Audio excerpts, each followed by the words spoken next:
अस्सलाम वालेकुम रंजीत। वालेकुम सलाम।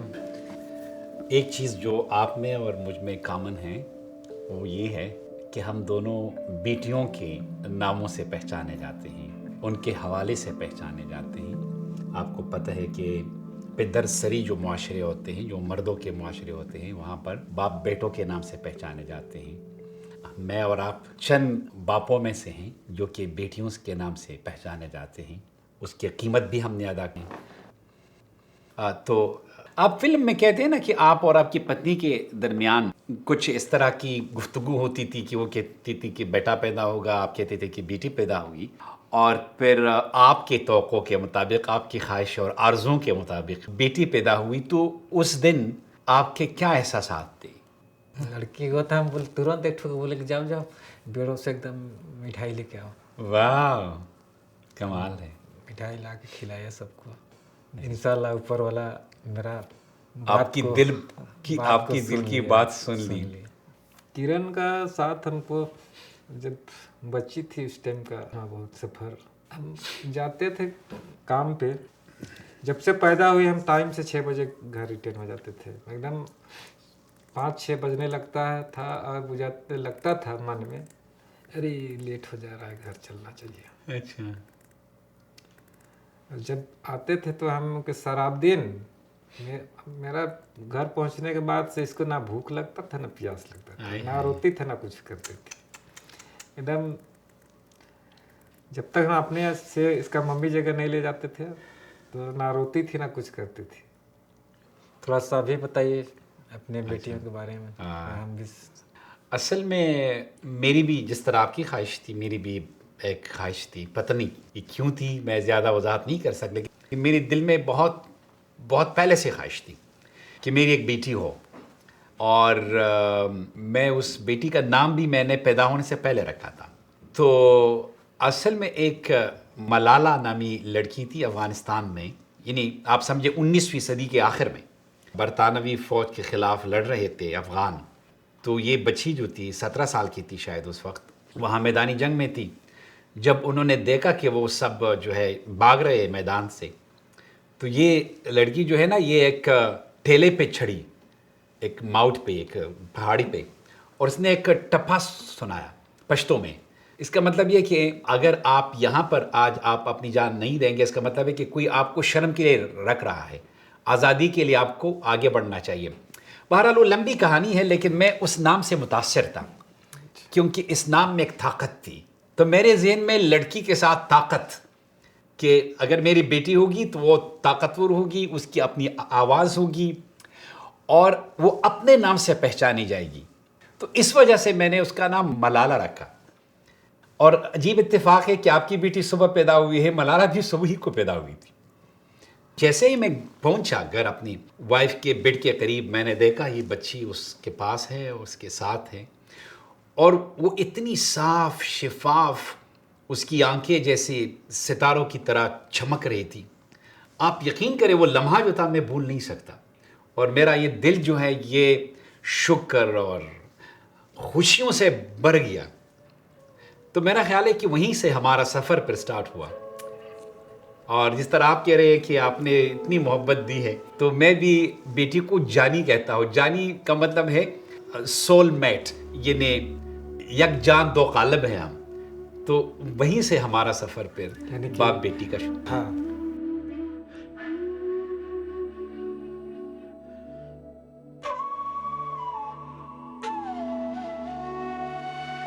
तो मेरा मतलब है कि जब मैं इस फिल्म को देखता हूँ तो एक चीज़ जो एक टर्निंग पॉइंट है आपके लिए, आपके ख़ानदान के लिए, कि दो रास्ते हैं, ठीक है। एक रास्ता ये है कि आप इसको शर्म समझें, जो कुछ हुआ है इसको टीका, कलंक का टीका समझें बाकी मुआशरे की तरह, और आप खुद भी शर्मिंदा हो, ख़ानदान भी शर्मिंदा हो, खुदा न खास्ता किरण भी शर्मिंदा हो, और न गांव वाले आप उसको फांसी भी चढ़ा देते नो। दूसरा जो है ना, जो आप चुनते हैं जो रास्ता, कि किरण कहती है कि I would rather die than give in. वो कहती है कि मैं शिकस्त कबूल करने के बजाय मरना पसंद करूंगी, मैं इताअत नहीं करूंगी इस समाज की जो जालिम है। और आप कहते हैं कि मैं अपनी बेटी की बहादुरी पे मुझे नाज है। ये जो लम्हा है, सो पावरफुल।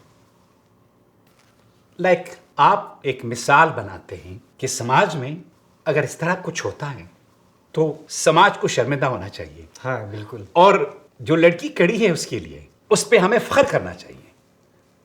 और आप वो बाप है जो अपनी बेटी की बहादुरी पे फख्र करते हैं। अब उस टाइम 13 साल की बच्ची को हम मतलब किसी एक से शादी करवा देंगे। मतलब एक बार तो जैसे बलात्कार हो ही गया, जो झेलना था झेल ही लिए। अगर उससे हम शादी कराते हैं तो एक रोज का मेरा बेटी का रोज शोषण होता। बिल्कुल आप सही कह रहे हैं। उसको जो गांव का आदमी है गांव के तरीके से सोच रहा है, लेकिन एक तो पिता के नजरिए से अगर उससे कुछ सोचेगा तो उसका दिमाग में भी यही बैठेगा कि नहीं, शादी कराने से इसका गलत हो जाएगा। बेशक। अगर ओरिजिनल अगर पिता है, अगर लड़की के बारे में अगर चाहे सोचे, और छोटी बच्ची है, एक तो उसका पढ़ने लिखने खेलने कूदने का समय है, बिल्कुल, उसको हम शादी के बंधन में बांध देंगे तो उससे बड़ा अपराध तो कोई और नहीं हो सकता। बहुत जुल्म होगा, और ज़्यादा जुल्म हो जाएगा।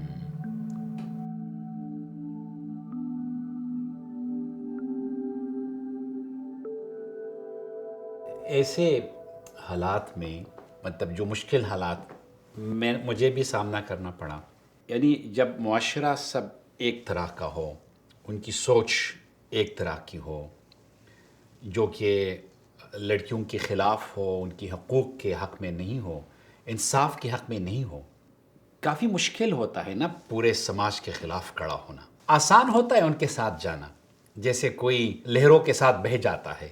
लहरों के मुखालिफ सिमत में स्विम करना, तैरना बहुत मुश्किल काम है।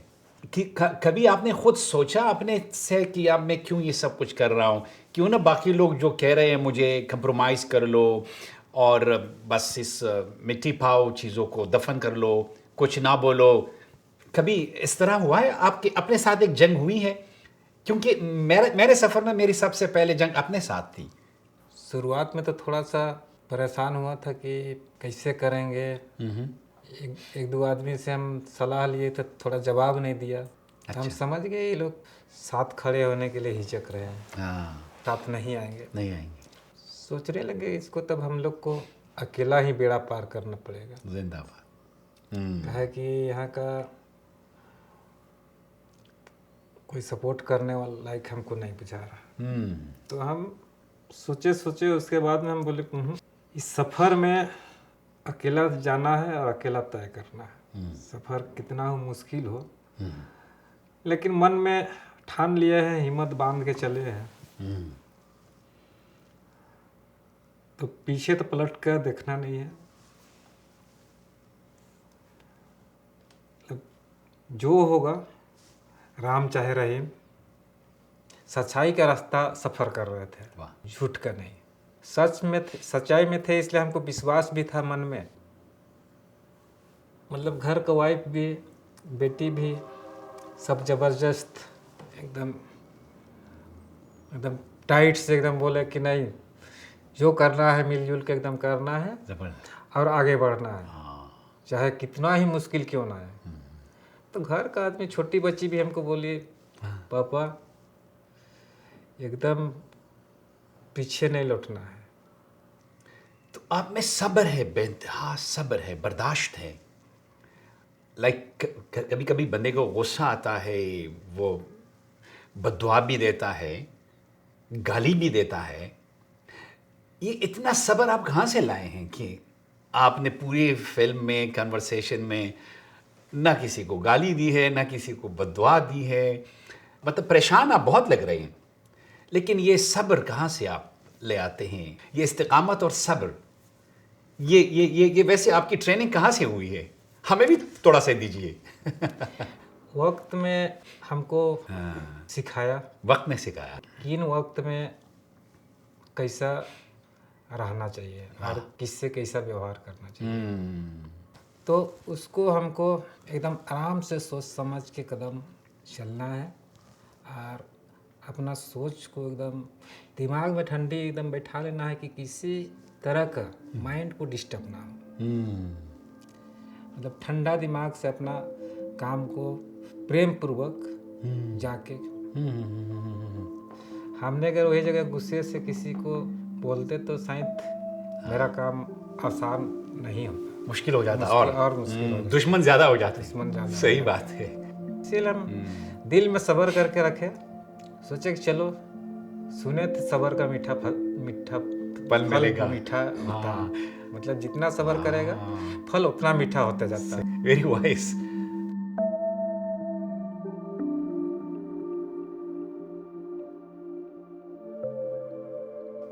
मेरा फाइट जो था वो दो चीज़ों के खिलाफ था। शुरू में मेरा जो जंग था वो पिदरसरी के खिलाफ था, पेट्रियार्की के खिलाफ था। मेरी 5 बहनें थी, उसको नहीं गई थी, और मेरी अम्मी तालीम से नाशना थी। मेरे वालिद एक आलिम दीन थे और वो पढ़े लिखे थे, उस्ताद थे, लेकिन ख़वातीन में किसी ने नहीं पढ़ा था। तो मुझे तालीम की अहमियत का, उसकी ताकत का अंदाज़ा था। तो जब बेटी पैदा हुई तो मेरे लिए एक आज़ाद बेटी का जो ना पहला ख्याल था, यानी जो मेरे वालिद अपनी बेटियों को ना दे सके वो मैं अपनी बेटी को दूंगा, वो तालीम होगी। तो और फिर तालीम के साथ साथ सिर्फ तालीम नहीं, वो मैं हौसला अफजाई करूंगा कि वो आज़ाद खातून हो, आज़ाद बच्ची हो। उस पर ये जो फरसूदा कदगन हैं, पाबंदियाँ हैं, मैं उसकी हौसला अफजाई करता था। मेहमान आते थे घर तो वो बाहर उनसे बैठती थी, बात करती थी, अपने राय का इजहार करती थी। हम सब जब बातें करते थे तो मैं उनसे भी पूछता था आपका क्या ख्याल है, तो फिर वो अपनी बात बड़ी खूबसूरत तरीके से, जिस तरह की किरण बात करती है इस तरह वो बड़ी खूबसूरत तरीके से बात करती थी। तो उसको ये हौसला देना कि हाँ वो अक्लमंद है, वो उसके पास बेहतरीन दिमाग है, वो कुछ भी कर सकती है ज़िंदगी में जो वो चाहे। तो ये हौसला अफजाई की थी ना एक बाप की हैसियत। तो एक में लड़ा पिदरसरी के खिलाफ, इसके ऊपर जो दूसरा जंग हमारे ऊपर हालात ने मुसल्लत किया वो तालिबान के खिलाफ था, वो मजहबी इंतहा पसंदी के खिलाफ था। लड़की को किरे से पढ़ना ही नहीं चाहिए, खुदा ने इजाज़त नहीं दी है, वो खुदा के ठेकेदार बन गए। तो ये फिर मुश्किल सफ़र था मेरे लिए उनके खिलाफ खड़ा होना, क्योंकि मैं तसव्वुर नहीं कर सकता था मलाला की आज़ादी का तालीम के बगैर। जितने भी ख्वाब देखे थे बेटी के लिए, उसके लिए जो फ्रंट डोर था वो तालीम का था। ये दरवाज़ा अगर बंद होगा तो मलाला जो है वो आगे नहीं जा सकेगी, वो परवाज़ नहीं कर सकेगी। मैंने उसके पर नहीं काटे थे, लेकिन लोग उसके पर काटना चाहते थे, मुआशरा भी, तालिबान भी। तो ये जद्दोजहद वहाँ से शुरू हुई मेरी दूसरी, कि हमने आवाज़ उठाई, जिस तरह किरण ने आवाज़ उठाई, फिर आपने आवाज़ उठाई। तो जब तालिबान ने पाबंदी लगाई तो मैं बहुत गुस्सा था, आप में सब्र बहुत है।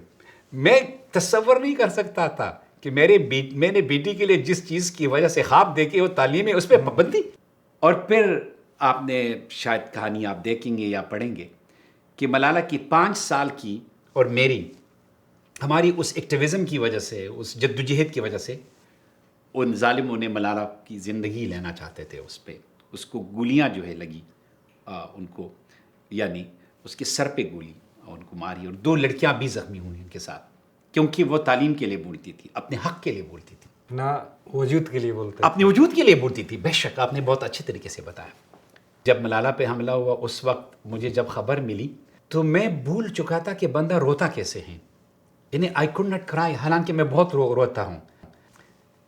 लेकिन जब ये वाक़या हुआ तो मलाला सिर्फ मेरी बेटी नहीं थी, वो मेरी कॉमरेड, करीबी दोस्त थी। तो मैं तसव्वुर नहीं कर सकता था उसके बग़ैर ज़िंदगी का, और बहुत तकलीफ़ देह था वो। जो हम एक मोजज़ाती तौर पर जब उसकी ज़िंदगी बची, तो ये फिर मलाला का फ़ैसला था कि उसने ये फ़ैसला किया जो पहले कर चुकी थी 5 साल की जद्दोजहद में, कि मुझे बोलना है। वो अक्सर कहती है ना, मैं जब उसको कनेक्ट करता हूँ आपके सफ़र के साथ, आपकी बेटी के सफ़र के साथ, कि वो कहती है ना कि I would rather die than giving in, यानी मैं मरना पसंद करूँगी इस जुल्म को कबूल करने के बजाय। मलाला कहती है कि मेरे पास 2 रास्ते थे। पहला रास्ता था खामोश रह के मर जाना, क्योंकि वो सबको मारते थे, यानी वहाँ पर दहशतगर्दी थी, खुदकुश हमले होते थे, लोगों को कत्ल करते थे। दूसरा रास्ता था कि बोलना और फिर मर जाना। मैंने दूसरा रास्ता कबूल किया, मैं बोल उठी। मरेंगे तो मरेंगे, हाँ, कुछ बातें बोल के मरेंगे। बोल के मरेंगे कि एक चीज को आपको दिल से यकीन था, ईमान था कि आप सच्चाई के रास्ते पर हैं। यानी इस सच्चाई के रास्ते पर होना बजाते खुद इससे बड़ी ताकत नहीं है। हाँ, एकदम बिल्कुल। जब भी कोई जुल्म होता है, ज्यादती होती है किसी फर्द के साथ, किसी गिरोह के साथ, तो उनके पास दो रास्ते होते हैं। एक होता है कि वो खामोश रहे और खामोशी से बर्दाश्त करे और हालात को छोड़े कि जैसे है वैसे। औरों के साथ भी होता है, मेरे साथ भी हो जाए, कोई बात नहीं, मतलब वो। दूसरा रास्ता है कि वो बोले, वो फाइट करे। हम दोनों ने दूसरा रास्ता चुन लिया है। We are not just victim, we are fighters. और मेरे ख्याल में ये रास्ता जो है ये हक का रास्ता है।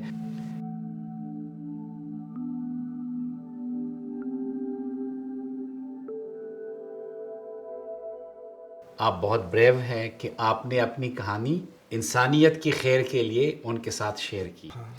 और अब जो इसके पीछे स्टैंड विद हर जो कैंपेन है कि हर बाप को, भाई को, यानी मर्दों को ख़वातीन के साथ खड़ा होना चाहिए बराबरी के लिए, इंसानियत के लिए, इंसानी हुकूक़ के लिए, ये बहुत बड़ा काम है।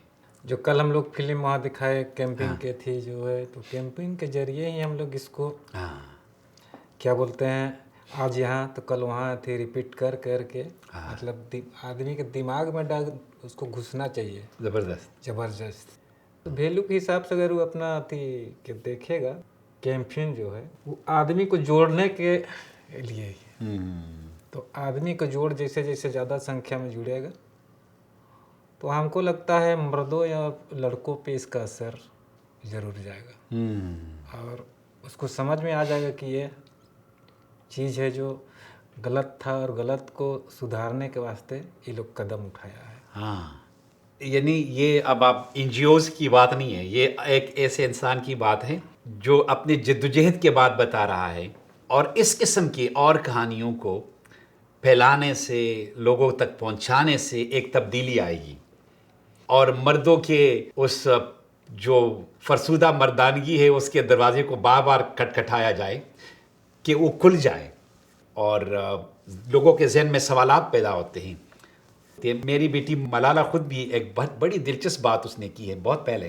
वो कहती हैं कि कल्चर जो है ये इंसान बनाते हैं और कल्चर को, इंसानों को हक है कि उसको चेंज करें। स्पार्क आपकी बेटी में है, मैं देख रहा हूँ, बिल्कुल मलाला मेरे सामने आ जाती है जिस तरह वो बोलती है और इतनी ऑनेस्टी। एक चीज़ जो होती है ना, ये जो बड़े लोग होते हैं, बड़े इस लिहाज से जो चेंज लाते हैं, जो बाकी इंसानों का सोचते हैं, उनमें एक बुनियादी चीज़ होती है, वो सच्चाई होती है, वो सच बोलते हैं।